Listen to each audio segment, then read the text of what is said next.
আসসালামু আলাইকুম। সম্মানিত দর্শক, যারা গুনাহ করতে করতে করতে জীবনের শেষ সময়ে এসে উপনীত হয়েছেন এবং ভাবতেছেন, হায় আমার তো মরণ কাছে, সারা জীবন গুনাহ করেছি, আমার কবরে কি হবে? আমি কি শাস্তি পাবো, না আল্লাহর কাছে মাপ চেয়ে সেখানে শান্তিতে থাকতে পারবো? যারা এই চিন্তায় উপনীত হয়েছেন এবং যারা চান সত্যি সত্যি যে না আমার কবরটা ঠিক করা লাগবে, আমার হাসরটা ঠিক করা লাগবে, আমার জান্নাতটা নিশ্চিত করা লাগবে, আল্লাহ তাআলাকে খুশি আমাকে করতেই হবে, তাদের জন্য বলবো ভিডিওটি ধৈর্য নিয়ে শেষ পর্যন্ত দেখুন, একটা লাইক করে কমেন্টে আমিন লিখুন। ইনশাআল্লাহ এই ভিডিওটা থেকে আপনি এমন একটা নাম জানতে পারবেন যে নাম পাঠ করলে আরশের মালিক খুশি হয়ে যান, যে নাম ধরে আল্লাহকে ডাকলে সাথে সাথে বান্দার ডাকে আল্লাহ সাড়া দেন এবং বান্দার অতীতের সব গুনাহগুলো মুছে দেন। কবরের জিন্দেগি, হাসরের জিন্দেগি, পুলসিরাতের জিন্দেগি এক একটা ভয়ঙ্কর জিন্দেগি, যেখানে না আছে সাথী, না আছে বাতি, না আছে সাহায্যকারী, নিজেই নিজের সব কিছু ব্যবস্থা করতে হবে। ওই ভয়ঙ্কর স্থানগুলোতে আল্লাহকে আপনি সাহায্যকারী হিসাবে পাবেন। হায় তার মতো দুর্ভাগা কে যে কবরে আল্লাহকে সাহায্যকারী পায় না। 40,000 বছর ফেরেশতাদের হাতে সে জুতার বাড়ি খাবে। তার মতো হতভাগা কে যে হাসরের মাঠে আল্লাহকে সাহায্যকারী হিসেবে পায় না। 50,000 বছর সূর্যের নিচে তাকে থাকতে হবে। হায় তার মতো হতভাগা কপাল পোড়া কে আছে যে পুলসিরাতের কাছে আল্লাহ তাআলাকে সাহায্যকারী পায় না। 30,000 বছরের রাস্তা চুলের চাইতে চিকন, তরবারের চাইতে ধারালো, ওইখানে তো নিশ্চিত জাহান্নামে নিচে পড়েই যেতে হবে।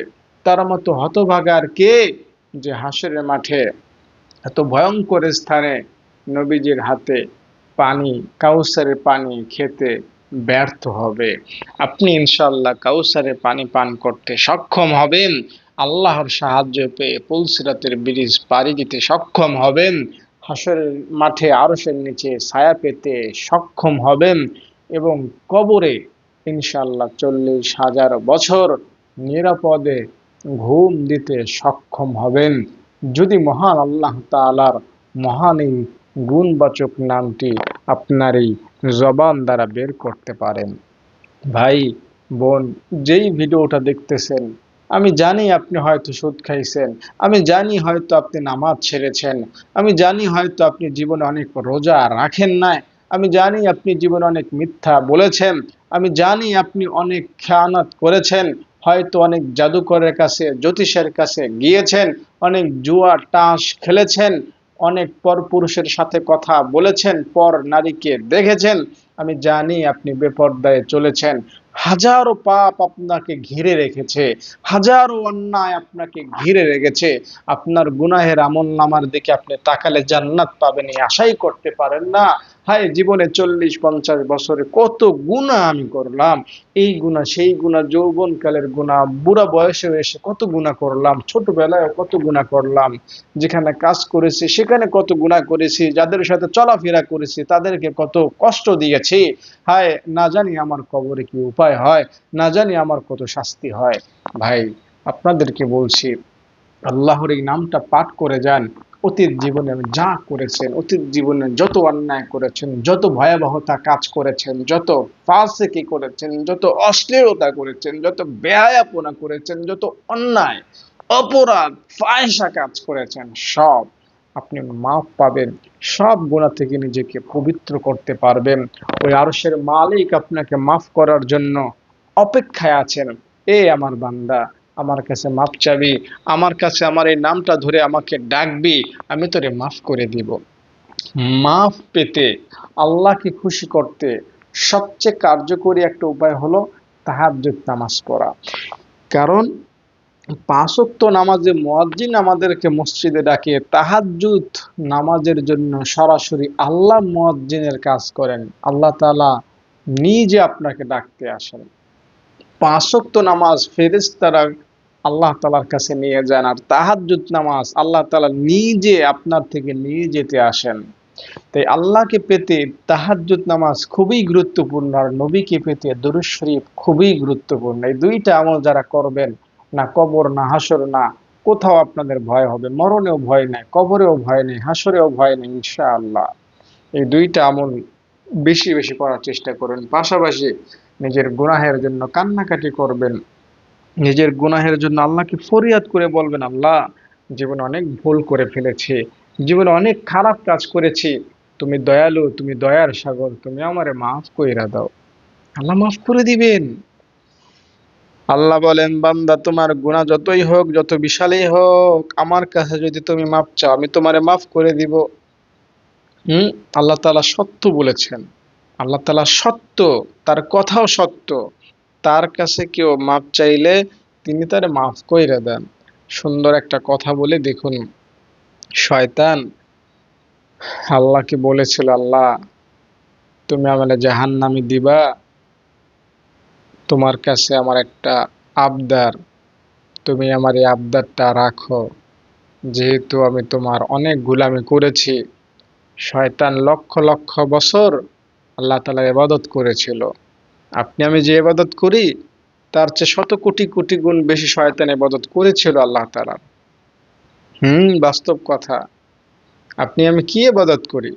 শয়তান এত ইবাদত করতো আল্লাহ তাআলার, যে আল্লাহ খুশি হয়ে ফেরেশতাদের নেতা বা ফেরেশতাদের মধ্যে অন্যতম একজন সদস্য হিসাবে তাকে নিয়োগ করেছিলেন। কিন্তু দিন শেষে সে জাহান্নামী হয়ে গেল। তাই শয়তান অনেকটা আবেগে আল্লাহকে বলল, আল্লাহ এত ইবাদত সব বরবাদ করে দিবা, কিচ্ছু দিবা না? আল্লাহ বললেন, শয়তান কথা দিলাম যা চাবি আজকে তাই দিব, তোকে আজকে কোনো না বলবো না, যা চাবি তাই পাবে। আমার মনে হয় কি জানেন, শয়তান ওই সময় যদি আল্লাহকে বলতো, আল্লাহ তোমার কাছে মাপ চাই, তুমি আমার জাহান্নামী বলছো, আমারে মাফ করে দাও, আমি জাহান্নামের শাস্তি সহ্য করতে পারবো না, আমার মনে হয় শয়তানকে আল্লাহ ওই সময়ও মাফ করে দিতেন। কিন্তু শয়তান মাফ না চাইয়া এত এত নিকৃষ্ট, শয়তান ইবলিস এত নিকৃষ্ট যে মাপ না চেয়ে সে আল্লাহকে আমাদেরকে জাহান্নামে নিয়ে যাওয়ার জন্য পারমিশন চাইলো, যে আল্লাহ তোমার বান্দাদেরকে আমি জিনা করাবো, আমারে কিছু বলবা না, তোমার বান্দাদেরকে আমি মিথ্যায় হিংসায় অহংকারে ডুবিয়ে রাখবো, আমারে কিছু কইবা না। এই আদমের কারণে আমি জাহান্নামে যাচ্ছি না, আদমের ছেলে মেয়ে যত দুনিয়ায় আসবে থাকবে সবাইকে আমি নাচ গান সুদ ঘুষ মিথ্যা হারামে লিপ্ত রাখবো, আমার কিছু কইবা না। আল্লাহ বললেন, ঠিক আছে, যেহেতু ওয়াদা দিয়েছি যা চাবি তাই পাবি, যা চাইলে দিয়ে দিলাম, আমার বান্দারে তুই যা ইচ্ছা করাবি, তোকে ক্ষমতা দিলাম, আমার বান্দারা তোকে দেখবেও না, আমার বান্দা মসজিদে তুই মসজিদে গিয়ে ধোকা দিবি, আমার বান্দা ঘুমের ঘরে ধোকা দিবি, আমার বান্দাকে মরণের সময় শয়তান ধোকা দেয়। আপনি মরবেন, আপনাকে আরামে মরতেও দেবে না এই শয়তান। সবচেয়ে খারাপ লাগার বিষয়টা তখন, যে আরে বেটা শয়তান, আমি এখন মরে যাচ্ছি, তুই এখনো আইছিস আমারে ধোকা দিতে। হুম একটা কথা আপনাকে জানাই, কথাটার মর্ম কথা আপনাকে বলি। শয়তান আপনার বাবার সুরত ধরবে, আপনার মার সুরত ধরবে, আর বলবে, এই আমার ছেলে, তুমি এই আল্লাহকে মাইনো না, আল্লাহকে ছাইরা দাও, এগুলো ঠিক না, এগুলো বেহুদা। তো আপনার মা বাবা যদি আপনাকে মৃত্যুর সময় এইভাবে আপনাকে বলে, তাহলে আপনার ইমানের অবস্থা কেমন হবে বলেন? আল্লাহু আকবার। আপনাকে কেমনে বোঝাই, আপনাকে বোঝাইতে পারি না, আরেকটুকু বুঝাই। মরণের সময় তো দুনিয়া আপনার কাছে কিছুই না, আপনার টাকা কয় টাকা আছে না আছে, কে আছে না আছে, এগুলো তো মরণের সময় কেউ চিন্তা করে না। ফাইনাল মরণের সময় যখন ফেরেশতারা চলে আসে, যখন পরকাল নিজের সামনে উপস্থিত হয়ে যায়, এই মরণের সময় আপনাকে ফের এই শয়তান ধোকা দিবে। এবং শোনা যায় কি জানেন, কবরে যখন আপনাকে রাখা হবে ৩ প্রশ্ন করা হবে না, মার রব্বুকা মান দীনুকা, ওই জায়গায় এই ইবলিসের বাচ্চা ইবলিস ধোঁকা দিবে।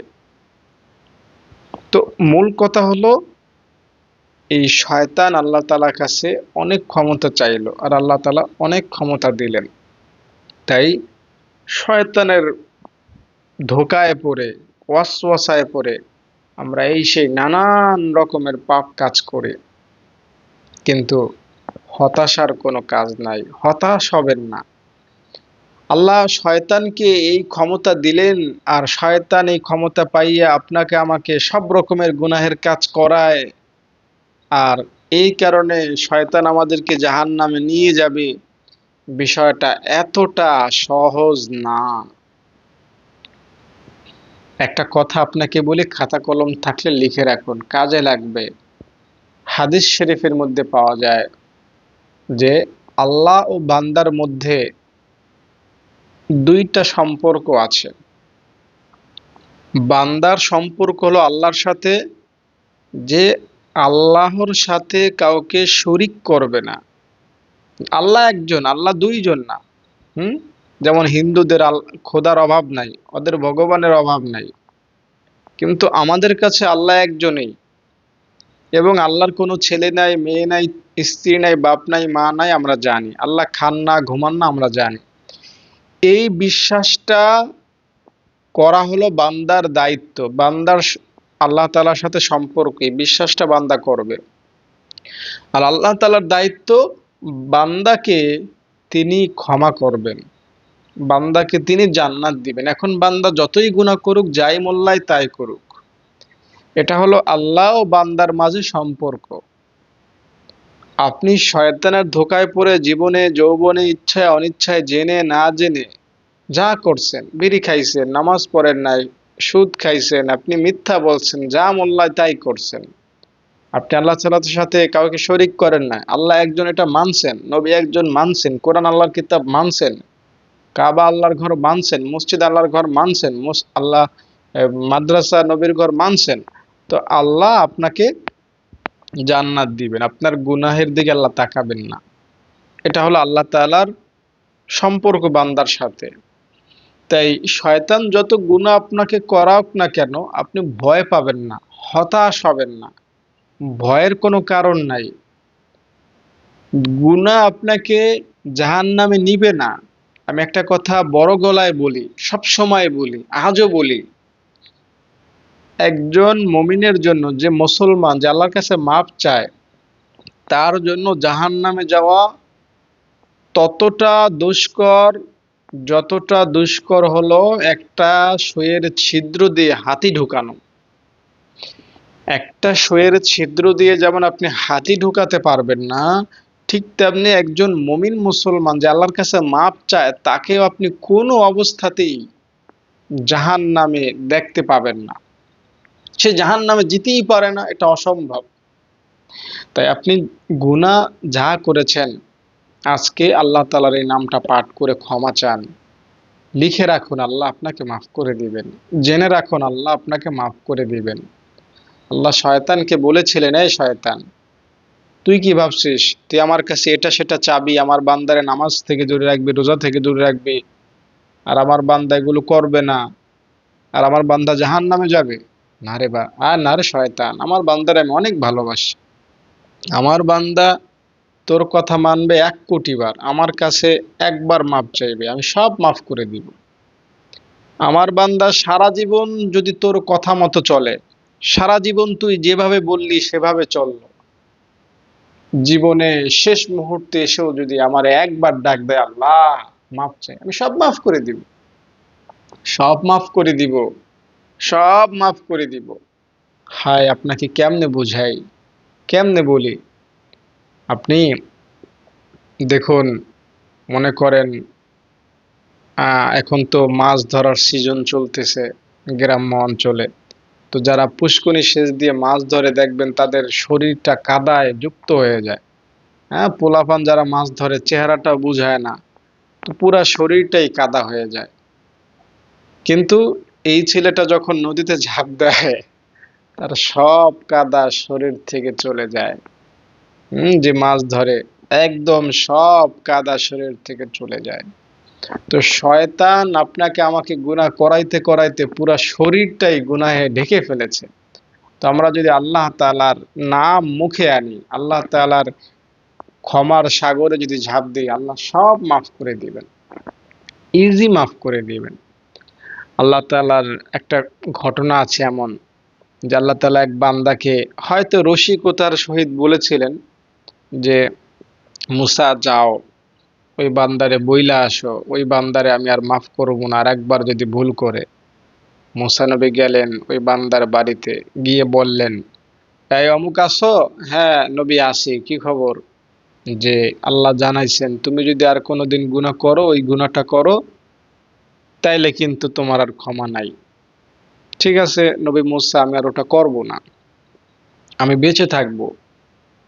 কিন্তু মানুষ তো কেমনে পারবে?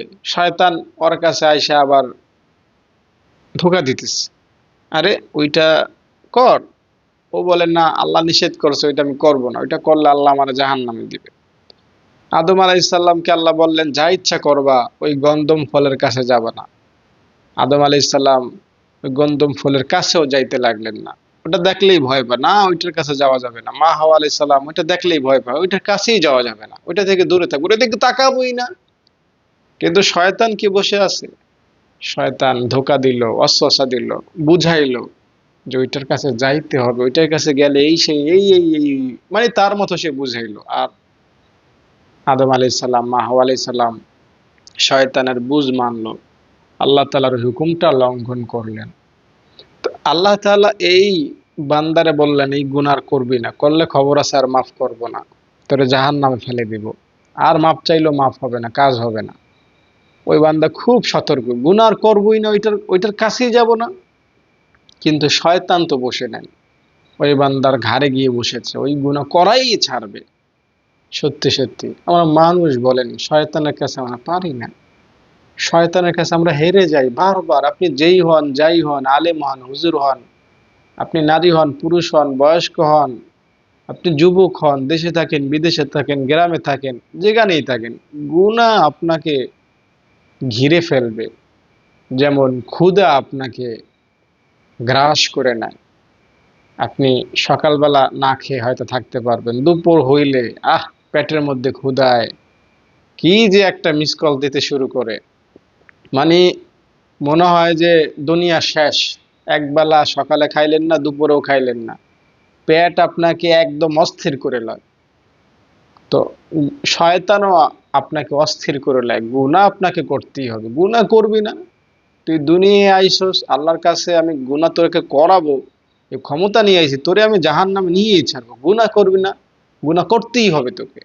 তুই বান্দারে ধোঁকা দিতে দিতে দিতে দিতে একদিন দুই দিন ধোঁকা দিয়ে পারলো না, কিন্তু একদিন না একদিন সে গুনাহটা করেই ফেললো। আর আল্লাহ তাআলা মুসা নবীরে পাঠাইলেন, যাও ওরে বইলে আসো, আর আর মাফ করব না, ও যেন জাহান্নামের জন্য অপেক্ষা করে। মুসা নবী তার বাড়িতে গিয়ে বললেন, গুনাহটি কি আবার করছো? হ্যাঁ আমি তো করেছি, চেষ্টা করেছি, করব না, কিন্তু হয়ে গেছে আবার। নবী মুসা, তাইলে তো আর কিছু করার নাই। তোমাকে তো আগেই বলে গিয়েছিলাম, আল্লাহ কিন্তু বলে দিয়েছে ফাইনাল কথা, আবার যখন করেই ফেলেছো তখন আর কিছু করার নাই। এখন তুমি তোমার মতো থাকো, আল্লাহ তোমার আর মাফ করবে না, জাহান্নাম এখন রেডি। নবী মুসা তার মতো তিনি বলে চলে আসলেন। এদিকে এই বান্দাটা কেমন যেন আসমানের নিচে গিয়ে পোলাপানের মতো আল্লাহকে বলতে লাগলো, আল্লাহ আমার নাকি তুমি মাফ করবা না, কেন তোমার মাফের ক্ষমার পাওয়ার কমে গেছে নাকি? আবেগে লোকটা, দুঃখে, গুনাহ তো আর ইচ্ছা করে করে নাই, সে কষ্টে ক্ষমা পেতে, আল্লাহকে খুশি করতে কি না কি বলবে দিশা পাচ্ছে না। সে বলে ফেললো, আল্লাহ তোমার ক্ষমার পাওয়ার কি কমে গেছে না, কেমন মাফ করবা না? ও আচ্ছা ঠিক আছে আল্লাহ, আমার মাফ করতে তোমাকে হবে না। আসমানের দিকে তাকায় আর চোখের পানি ফেলে আল্লাহরে কইতেছে, আল্লাহ আমার মাফ করা লাগবে না, তবে আল্লাহ, আমি যেহেতু জাহান্নামে যাব, তুমি সব পাপীদের পাপ আমার ঘাড়ে দিয়ে দাও। আমি সবার পক্ষ থেকে একা জাহান্নামে থাকব, আর সব পাপীদেরকে তুমি জান্নাতে দিয়ে দাও। সবাই জান্নাতে আরাম করুক, আমি তো জাহান্নামে যাব না। তো সবার শাস্তি আমি একাই খাই, একাই ভোগ করি। আর যদি আল্লাহ, আল্লাহ তোমার ক্ষমার পাওয়ার না কমে থাকে, আল্লাহ আমারে মাফ করবা না কেন? আমারে মাফ করে দাও। আমি তো ইচ্ছা করে গুনাহ করি নাই, গুনাহ হয়ে গেছে, বারবার তুমি নিষেধ করেছো কিন্তু আবারও করে ফেলছি। আল্লাহ আমারে মাফ করে দাও। আল্লাহ মুসা নবীকে আবার পাঠাইলেন, যা মুসা, আমার ওই বান্দারে বলে আয়, আমি আমার বান্দারে এমন ভাবে মাফ করলাম যে আমার বান্দার জন্য আমি জান্নাত নির্ধারণ করে দিলাম। আমার বান্দার আমি জাহান্নামে ফেলবো না। কারণ ও বান্দা আমার রহমত, আমার ক্ষমার পাওয়ার সম্পর্কে খুব ভালোভাবে বুঝেছে। ওর মতো কেউ যদি আমার কাছে মাফ চায়, আমি তারে মাফ না করে পারবো না। এ ভাই, আপনি কি গুনাহ এমন করে ফেললেন যে আপনাকে আল্লাহ মাফ করবেন না? হতাশ হয়ে আছেন, ভয়ে আছেন, চিন্তায় আছেন, টেনশনে আছেন। আপনি তো এমন এক মালিককে পেয়েছেন যিনি মাফ করতে পছন্দ করেন। দুনিয়ায় একটা অপরাধ করলে, দুনিয়ায় সরকারের বিরুদ্ধে কোনো কাজ করলে, কোনো একটা মামলা আপনার নামে হলে, আপনার এই মামলাটা সমাধান করার জন্য আপনাকে অনেক কষ্ট করতে হয়। কিন্তু আল্লাহ তাআলার কাছে যত মামলা আপনার নামে আছে, আপনি ফজরের নামাজ পড়েন না, একটা মামলা হয়েছে আপনার নামে। একটা গুনাহ মানে একটা মামলা। আপনি একটা মিথ্যা বলেছেন, একটা মামলা হয়েছে। আপনার জীবনে এরকম হয়তো হাজার হাজার মামলা আছে। দুনিয়ার আদালতে আপনার নামে হয়তো কোনো মামলা নাই, দুই একটা মামলা থাকলে আপনার জান ছুটে যায়। আল্লাহ তাআলার কাছে যদি আপনার হাজারো মামলা থাকে, ওই আল্লাহ তাআলা এমন মালিক, এমন মালিক, এমন বিচারক যে তিনি কাউকে জানান না। তার কাছে মাপ চাইলে তিনি মাফ করে দেন গোপনে। তাই আল্লাহ তাআলার কাছে আমরা মাপ চাইবো। হ্যাঁ, আল্লাহ তাআলার কাছে আমরা ক্ষমা চাইবো। তো কোন নাম পাঠ করে আল্লাহর কাছে আমরা মাপ চাইবো, সেই নামটা আপনাদেরকে আমি এখন বলবো। তার আগে অনুরোধ করছি ভাই বোন, এই ভিডিওটিতে একটা লাইক করে দিয়েন। আমার কথাগুলো যারা শুনেছেন, কমেন্টে আমিন লিখবেন। আল্লাহ, তোমার যে সকল বান্দা বান্দি লাইক করলো, কমেন্টে আমিন লিখলো, তুমি তাদের জিম্মাদার হও, তাদের মনের আশা পূরণ করে দাও। আল্লাহুম্মা আমিন। একটা লাইক করে দেন, কমেন্টে আমিন লিখুন। আল্লাহ তাআলা আপনাদেরকে সুখে রাখবেন ইনশাআল্লাহ। তো যে নাম পাঠ করলে এত এত এই এই রকমের ফজিলত, এই রকমের সোয়াব পাওয়া যায়, এত রকমের নেকি আপনার হয়ে যায়, সে নামটা হলো ইয়া যাল জালালি ওয়াল ইকরাম। ইয়া যাল জালালি ওয়াল ইকরাম। আল্লাহ তাআলার এই নামটা আল্লাহ তাআলার 99 নামের মধ্যে রয়েছে। কোনো গুনাহগার বান্দা, কোনো গুনাহগার বান্দি, সে নারী হোক চাই পুরুষ হোক, যুবক হোক বা যুবতী হোক, বৃদ্ধ হোক চাই বৃদ্ধা হোক, গ্রামে থাকুক চাই শহরে থাকুক, একবার যদি মন থেকে, অন্তরে গহীন থেকে গুনাহ মাফের আশা করে আল্লাহকে স্মরণ করে এই নামটা মুখে উচ্চারণ করে, আল্লাহ রাব্বুল আলামিন এখন এই মুহূর্তে তার নামটা, যত গুনাহ আছে তার নামে, সব গুনাহ তার নাম থেকে কাইটা দেন এবং তার নামটা জান্নাতের খাতায় লেখা দিবেন ইনশাআল্লাহ। তাই এই নামটা পাঠ করবেন, ঠিক আছে? কিভাবে পাঠ করবেন, কতবার পাঠ করবেন, নিয়মটা আমি আপনাকে বলছি। তার আগে আল্লাহর কাছে আমরা একটু দুহাত তুলে মাপ চাই। আল্লাহুম্মা আমিন। ربنا ظلمنا أنفسنا وإن لم تغفر لنا وترحمنا لنكونن من الخاسرين رب ارحمهما كما ربياني صغيرا। আয় আরশের মালিক, তোমার কিছু বান্দা বান্দি তোমার নাম পাঠ করে তোমার কাছে ক্ষমা পাইতে চায়। তাকায়া দেখো আল্লাহ কত বান্দা বান্দি গুনাহ মাফের আশা নিয়া এই ভিডিওটা দেখলো। আল্লাহ, জানি না কে কোন জেলা থেকে কে কোন অবস্থায় ভিডিওটা দেখলো। আল্লাহ, তবে এতটুকু জানি সবাই গুনাহ করেছে, সবাই গুনাহ থেকে মাপ পাইতে চায়। আল্লাহ, কে কবিরা গুনাহ করেছে, কে সগীরা গুনাহ করেছে। আল্লাহ, কে জেনে গুনাহ করেছে, কে অজান্তে গুনাহ করেছে, কে গোপনে গুনাহ করেছে, কে প্রকাশ্যে গুনাহ করেছে। ও আল্লাহ, কে সুদ খাইছে, কে নামাজ পড়ে নাই, তুমি তো সব কিছু জানো। আল্লাহ, তুমি সবাইকে মাফ করে দাও। আল্লাহ, যত গুনাহ তারা করেছে সব গুনাহগুলো তুমি ক্ষমা করে দাও। আয় রব্বুল আলামিন, এই ভিডিও থেকে যেন আল্লাহওয়ালা হয়ে তারা বের হতে পারে এমন অবস্থা তাদের কইরা দাও। আল্লাহ, কারো গুনার বাকি রাইখো না। আল্লাহ, মেহেরবানি করে সবাইরে মাফ করে দাও। আল্লাহ, বড় আশা করে আমার সাথে ভিডিওটা শুরু থেকে এই পর্যন্ত শুনলো, দেখলো। আয় আরশের মালিক, আল্লাহ, কত ভিডিও আছে যেখানে নাচ গান দেখানো হয়, কত ভিডিও আছে যেখানে হাসি কৌতুক দেখানো হয়, কত ভিডিও আছে যেখানে দুনিয়ার বিভিন্ন জিনিস দেখানো হয়। তারা না দেখে তা ক্ষমা পাওয়ার আশায় আমার মতো একজন ছোট মানুষের মুখের কথা শুনলো, তোমাকে রাজি আর খুশি করার জন্য, তোমার কাছে ক্ষমা পাওয়ার জন্য। আয় আরশের মালিক, মাফ করে দাও। আয় আল্লাহ, ক্ষমা করে দাও। আল্লাহ, সবার বিপদ আপদ বালা মুসিবত দূর করে দাও। আল্লাহ, যারা এই ভিডিওটিতে লাইক করেছে, কমেন্ট করেছে, তাদের মনের আশা পূরণ করে দাও। আল্লাহ, যারা আমাদের মাদ্রাসায় দান করেছেন তাদের দানকে কবুল করে লও। আল্লাহ, যারা দান করবেন বলেছেন তাদেরকে দেয়ার সুযোগ করে দাও। সুবহানা রাব্বিকা রাব্বিল ইজ্জাতি আম্মা ইয়াসিফুন ওয়া সালামুন আলাল মুরসালিন বিরহমাতিকা ইয়া আরহামার রাহিমিন। দর্শক, এখন আমি আপনাকে নামটা পাঠ করার নিয়মটা বলছি। ইয়া যাল জালালি ওয়াল ইকরাম, এই নামটা পাঠ করবেন। নবীজির শানে দুরূদ শরীফ পাঠ করে এই নামটা আপনি দিল থেকে, অন্তরে গহীন থেকে পাঠ করবেন। পাঠ করা হলে আবার নবীজির শানে দুরূদ পাঠ করবেন, নবীকে সালাম দিবেন। তারপর আপনি মোনাজাত করে আল্লাহ তাআলার কাছে চেষ্টা করবেন দু ফোঁটা চোখের পানি ফেলে কান্নাকাটি করতে।